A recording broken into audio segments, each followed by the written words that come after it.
notre Père, nous te bénissons pour ta présence parmi nous et à ces moments où tu viens de permettre que nous puissions faire partie de ceux-là que tu as délégués pour parler de ta part. Accepte de nous utiliser comme des outils.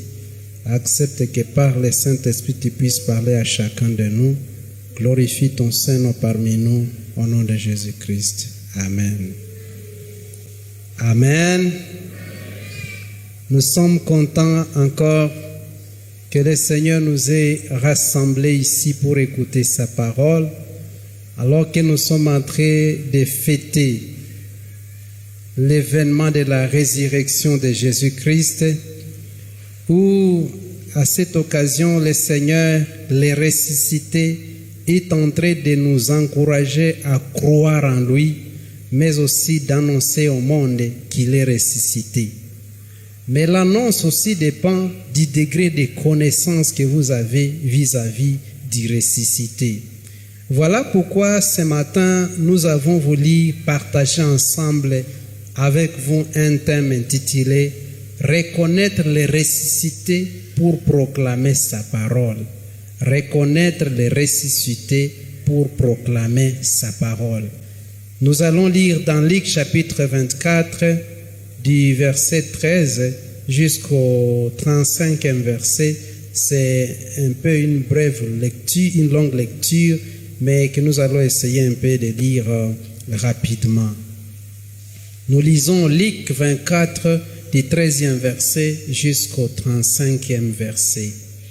La parole de Dieu nous dit ceci: et voici ces mêmes jours, des disciples allaient à un village nommé Emmaüs, éloigné de Jérusalem de 60 stades, et ils entretenaient de tout ce qui s'était passé. Pendant qu'ils parlaient et discutaient, Jésus s'approcha et fit route avec eux. Mais leurs yeux étaient empêchés de les reconnaître. Il leur dit: de quoi vous entretenez-vous en marchant pour que vous soyez tout tristes?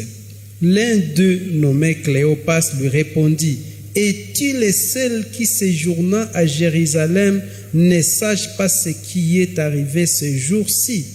Quoi? Leur dit-il. Et il lui répondit: ce qui est arrivé au sujet de Jésus de Nazareth, qui était un prophète puissant en puissance et en parole devant Dieu et devant tous les peuples, et comment les principaux sacrificateurs et nos magistrats l'ont livré pour les faire condamner à mort et l'ont crucifié. Nous espérons que ce serait lui qui délivrerait Israël. Mais avec tout cela, voici le 3e jour que ces choses se sont passées.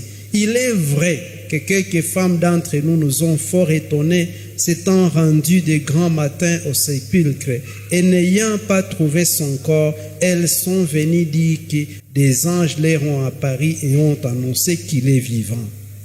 Quelques-uns de ceux qui étaient avec nous sont allés au sépulcre, et ils ont trouvé les choses comme les femmes l'avaient dit. Mais lui, ils ne l'ont point vu.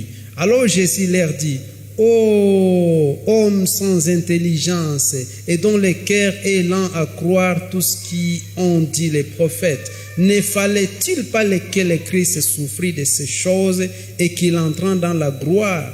Et commençant par Moïse et par tous les prophètes, il leur expliqua dans toutes les Écritures ce qui les concernait. Lorsqu'ils furent près du village où ils allaient, il parut aller plus loin, mais ils les repressèrent en disant: reste avec nous car le soir approche, le jour est sur son déclin. Et il entra pour rester avec eux. Pendant qu'ils étaient à table avec eux, il prit les pains et après avoir rendu grâce, il les rompit et les leur donna. Après leurs yeux s'ouvrirent et ils les reconnurent, mais il disparut devant eux. Et ils se dirent l'un à l'autre: notre cœur ne brûlait-il pas au-dedans de nous lorsque il nous parlait en chemin et nous expliquait les Écritures? S'élevant à l'heure même, ils retournèrent à Jérusalem et ils trouvèrent les 11 et ceux qui étaient avec eux assemblés et disant: le Seigneur est réellement ressuscité et il est apparu à Simon. Et ils rencontrèrent ce qui leur était arrivé en chemin et comment il l'avait reconnu au moment où il rompit les pains. C'est la parole du Seigneur. Amen. Comme je venais de le dire, pour ces quelques minutes, nous allons parler d'un thème intitulé « Reconnaître les ressuscités pour proclamer sa parole ». Il est très difficile de se mettre à proclamer la bonne nouvelle sans avoir pris connaissance de Jésus le ressuscité. Mais aussi, il est possible d'être avec les ressuscités sans que vous ne puissiez les reconnaître. Voilà pourquoi Jésus, pour nous amener à être des instruments pour la proclamation de la bonne nouvelle, la proclamation de la résurrection de Jésus-Christ, nous amène d'abord à les reconnaître avant toute chose. Et c'est ce que nous venons de lire dans ce texte. Jésus, dans ce texte, nous propose 3 dimensions qui peuvent nous permettre de reconnaître le Seigneur parmi nous et avec nous. Il donne la première dimension. C'est la dimension où nous reconnaissons les ressuscités comme un compagnon. Reconnaître les ressuscités comme un compagnon. C'est ce que nous avons trouvé au verset 13 jusqu'au 26e verset. Ça a pris vraiment presque 13 versets, la reconnaissance de Jésus-Christ comme compagnon. Naturellement, et dans ces stratégies, dans ces techniques, Jésus ou Dieu utilise d'abord la stratégie de créer des amitiés avec des gens pour les amener à la croissance spirituelle. Lorsque vous lisez les textes, les 2 disciples sont en train de s'entretenir. Ils sont en plein voyage. Et Jésus vient comme un compagnon. Il vient comme un ami qui veut accompagner ses 2 serviteurs, ses 2 disciples. Mais attention, les visiteurs ici viennent se révéler de façon inattendue. Il nous arrive aussi par moments de marcher avec Christ, mais par moments il se révèle de façon inattendue, de telle façon même qu'on peut risquer de douter de lui. Il m'est arrivé un jour, quand j'étais en train de travailler dans notre bureau du secrétariat général, quelqu'un est venu chercher le directeur du département des jeunes et des enfants. Et il est arrivé auprès de moi. Non, bon, je suis venu chercher le directeur du département des jeunes et des enfants. Bon, alors que c'était moi. Je dis, ok. Vous voulez les voir? Oui. Pourquoi? Il a commencé à m'expliquer tout ce qui concernait les départements et les réseaux pour lesquels il est venu me voir. Bon, alors, stratégiquement, je lui ai dit, donc, merci beaucoup. Vous pouvez vous adresser à la secrétaire qui pourra vous donner l'autorisation de me voir. Bon, nami nikakimbia kwanza fasi moja hivi pour me préparer à venir l'écouter. Est-ce qu'il vous est déjà aussi arrivé, quelqu'un vient vous chercher mais il ne vous connaît pas? Je l'ai vu un jour dans notre bureau. Quelqu'un est venu chercher le pasteur paroissial. Là, comment on n'a pas les pales? Non, je viens chercher le pasteur paroissial. Ah. Mais je me dis, mais il s'attendait à ce que le directeur du département soit présenté dans quel costume? C'était ça la question. C'est comme s'il pensait que le directeur du département des jeunes et des enfants, c'est un géant garçon là et lancé, voyez. Mais malheureusement, il s'est rendu compte que c'était un jeune garçon là. Et puis voilà, c'est ça les raisons pour lesquelles il n'a pas parvenu à me reconnaître. Jésus aussi se révèle par moments à nous de cette même manière. Il a vu les 2 disciples d'Emmaüs qui étaient en train de marcher en cours de chemin et il se révèle à eux sans que ses bien-aimés ne puissent les reconnaître. La Bible dit que leurs yeux étaient comment? Leurs yeux étaient fermés. Ils ne savaient pas que c'était lui. Jésus se révèle à nous de cette manière-là. Vous vous attendez à ce que Jésus puisse venir de cette manière, mais malheureusement, ce n'est pas comme ça que vous êtes en train de vous attendre qu'il va venir. Il vous surprend.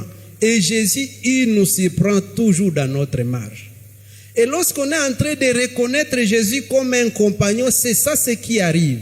Et vous voyez encore une surprise lorsqu'on reconnaît Jésus comme un compagnon. Ce qui arrive, c'est que nous commençons à informer Jésus au lieu qu'il nous informe de ce qui est passé.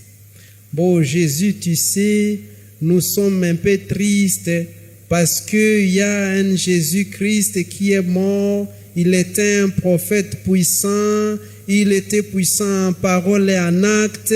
Le sacrificateur et les magistrats l'ont tué. Et voici, aujourd'hui, nous en sommes le 3e jour. On pensait que c'est bien lui qui va restaurer Israël. Et maintenant, et maintenant, et maintenant.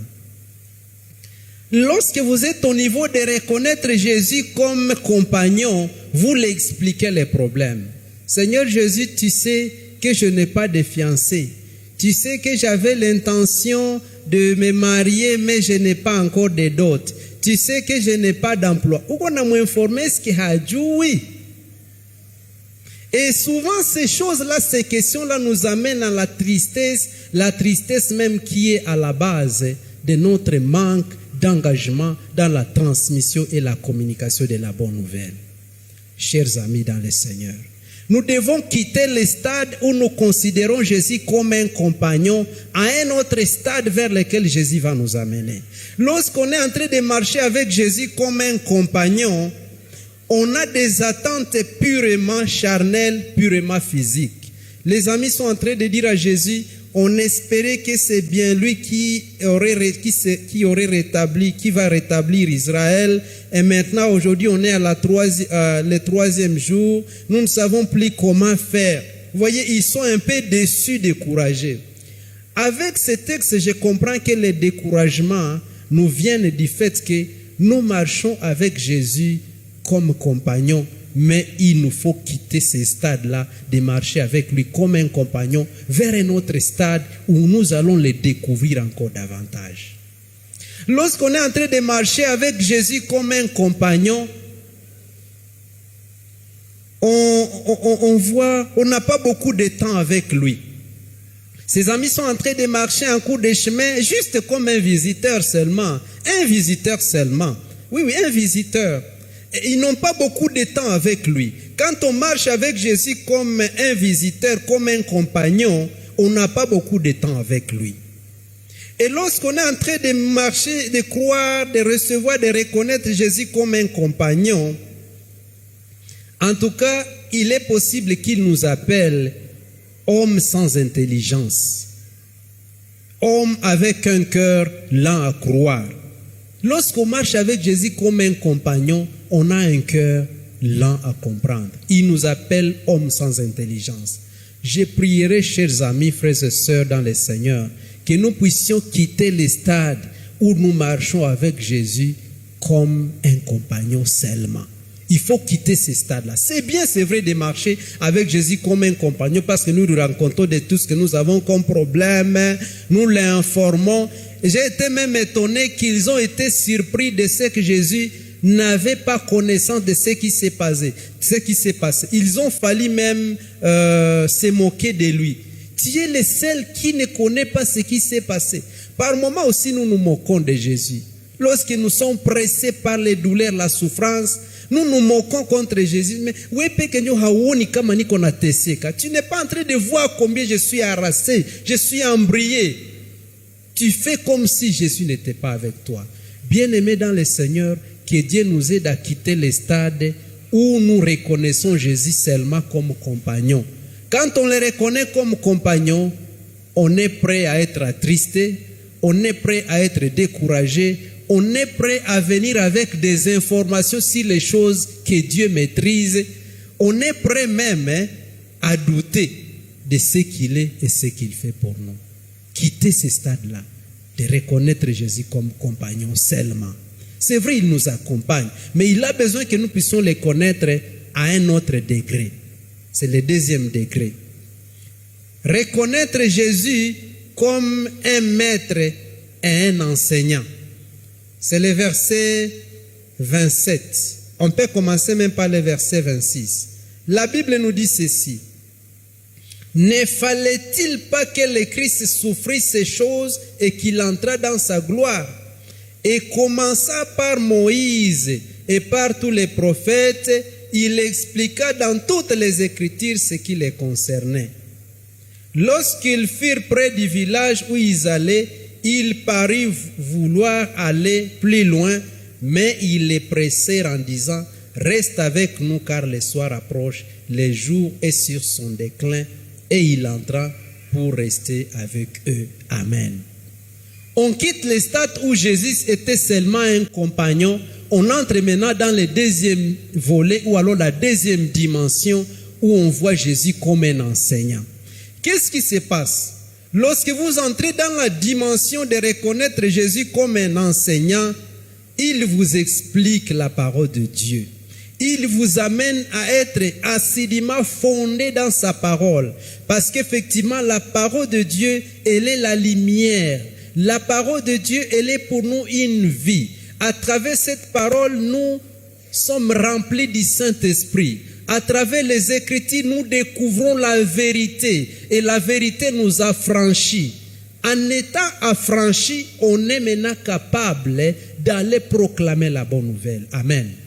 Mais par moments, nous comme chrétiens, nous nous laissons seulement au stade où nous nous occupons seulement des choses physiques, c'est-à-dire Jésus est notre compagnon. Mais nous ne voulons pas entrer en profondeur des Saintes Écritures. Il y a des choses que Dieu ne peut pas nous révéler si nous n'entrons pas profondément dans la méditation de la parole de Dieu. Lorsque vous lisez la parole de Dieu, Dieu vous parle. Le Saint-Esprit vous parle et il vous convainc même de vos craintes, il vous convainc même de vos découragements et il vous corrige, il vous oriente. C'est après ce moment-là que les yeux des disciples ont commencé à s'ouvrir petit à petit. Ces gens-là qui vivent à l'église mais n'ont pas du temps de lire la parole de Dieu, c'est que selon cette parole ici, leurs yeux ne sont pas ouverts. Ils sont en train de voir, mais ils sont en train de voir les gens comme des arbres. Mais pour que nous puissions quitter ce stade, bien-aimés dans le Seigneur, entrons en profondeur de la parole de Dieu, parce que cette parole va effectivement nous libérer.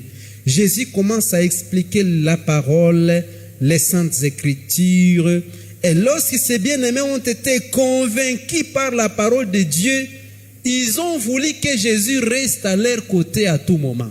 Alors que lorsqu'il était compagnon, ils n'avaient pas beaucoup de temps avec lui. Maintenant, là que la parole est maintenant dans leur cœur, ils demandent à Jésus de ne pas quitter. Reste avec nous, maître. Reste avec nous. Nous avons encore besoin que tu nous parles encore davantage. C'est ça la vie que le Seigneur voudrait que nous puissions avoir comme disciples. Un temps où nous allons passer même 40, 50, 1 heure de temps en train de parler avec Jésus de travers sa parole. Ce moment-là, Dieu l'attend vraiment impatiemment vers nous. Prenons les bien-aimés le temps de méditer sur la parole de Dieu, ce qui va nous amener à ce que nous puissions être vraiment des vrais témoins, des vrais proclamateurs de la parole de Dieu. Alors, Jésus, après ça, il les a amenés maintenant vers le 3e degré ou alors la 3e dimension de la reconnaissance à Christ. Ils ont quitté de la reconnaissance de Jésus comme compagnon, de la reconnaissance vers Jésus comme maître ou docteur, et maintenant il l'amène vers un autre stade, une autre dimension où Jésus est reconnu comme celui qui partage les pains. La Bible nous dit ceci, c'est le verset 30. Pendant qu'il était à table avec eux, il prit les pains et après avoir rendu grâce, il les rompit et les leur donna. Alors les yeux s'ouvrirent et ils les reconnurent. Amen. Nos yeux ne seront jamais ouverts sans que nous n'acceptions pas entrer en intimité profonde avec Dieu, où nous partageons, la Bible nous dit ici, les pains avec lui. Les pains ici, c'est un élément qui montre l'intimité complète et parfaite avec Jésus. C'est vrai, ils étaient avec lui comme compagnons, ils ont été avec lui comme maître, quelqu'un qui leur parle la parole. Maintenant, on mange ensemble. Vous savez, au Rwanda, il y a un terme qui s'approche un tout petit peu de ce qui vient de se dire ici, Kahuza Miriango. Donc, vous prenez quelque chose qui unit les familles, qui unit vos cœurs, qui connecte vos cœurs. Jésus a choisi quelque chose de très important, les pains, comme un élément qui peut l'unir, les connecter, lui et les disciples. Cette connexion, c'est ce que nous voulons. La fois passée, j'ai été content que nous avons été débordés lors de la prière de la Sainte Seine. C'était une bonne chose. C'est un signe de la connexion. Bien-aimés, ce que le Seigneur veut, il ne veut pas que nous puissions rester seulement des compagnons avec lui, mais il veut que nous puissions nouer l'intimité profonde avec lui. Cette intimité aussi nous ramène vers la perfection ou alors holiness, c'est quoi? C'est la sainteté, vers la sainteté. Il nous demande d'être saints devant lui. Dans ce partage, je vois non seulement l'intimité profonde, mais aussi je vois la vie de la sainteté. C'est ça. Après ces deux éléments, l'intimité, la sainteté, au travers ou symbolisés par les pains, les yeux des disciples se sont ouverts. Et ils ont effectivement vu que celui-ci, c'est Jésus. Par moments, il y a des choses que nous avons du mal à comprendre dans notre vie spirituelle. Nous avons du mal à comprendre dans notre vie physique, seulement parce que nous ne nouons pas d'intimité profonde avec Dieu. Nous n'avons pas du temps avec Dieu. Nous n'avons pas du temps de vivre la sainteté. Mais lorsque nous nous mettons à vivre la sainteté, je vous assure, frères et sœurs, le Seigneur nous ouvre les yeux et nous voyons clairement la volonté de Dieu. Nous comprenons clairement la volonté du Seigneur dans ce monde dans lequel nous sommes en train de vivre. Le Seigneur a besoin que nos yeux soient ouverts. Et bien maintenant, après que les yeux des disciples s'est ouverts, la Bible nous dit qu'à la même minute, Jésus était parti. C'est le verset 30. Verset 31. Alors les yeux s'ouvrirent et ils les reconnurent, mais il disparut devant eux. Qu'est-ce que cela veut dire? Jésus veut effectivement que nous puissions les reconnaître. Mais attention, il ne veut pas que nous puissions faire de lui une idole. Après l'avoir reconnu, il se déplace pour nous amener à chercher à les connaître encore davantage. Il se révèle encore autrement.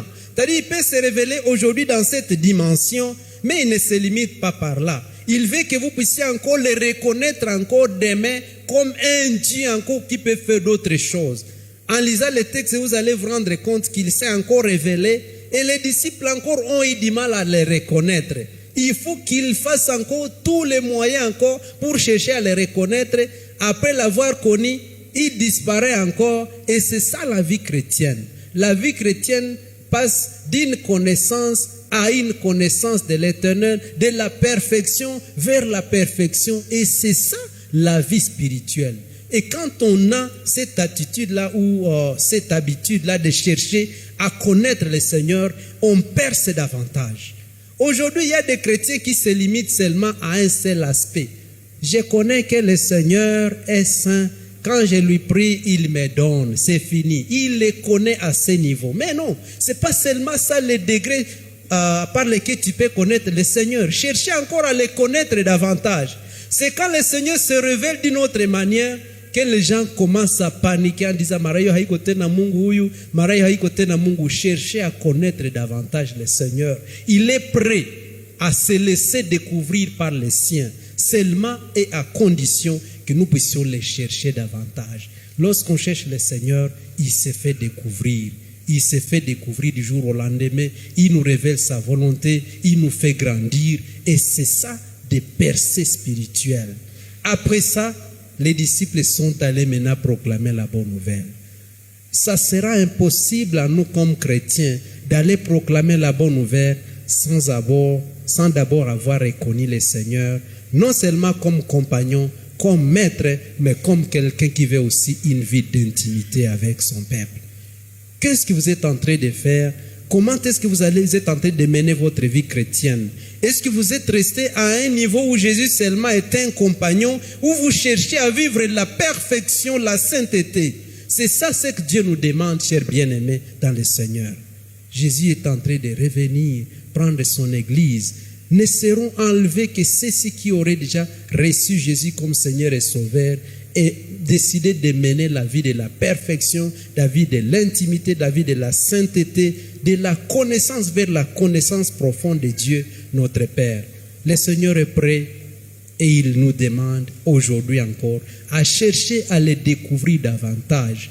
C'est de cette manière que nous allons être des vrais serviteurs de Dieu, non des serviteurs pirates, mais des serviteurs consacrés à sa parole, des fidèles déterminés à connaître davantage qui est Christ pour eux. Christ est prêt à se laisser découvrir, mais c'est à nous alors de chercher à le découvrir davantage, tout cela pour la gloire souveraine de notre Dieu. À ce moment et en ce jour, le Seigneur nous demande de le reconnaître comme compagnon, comme maître, mais comme quelqu'un qui veut la perfection, la sainteté et l'intimité. C'est de cette manière-là que nous allons mener une vie de perfection et nous allons servir l'Éternel. Que Dieu bénisse sa parole. Amen.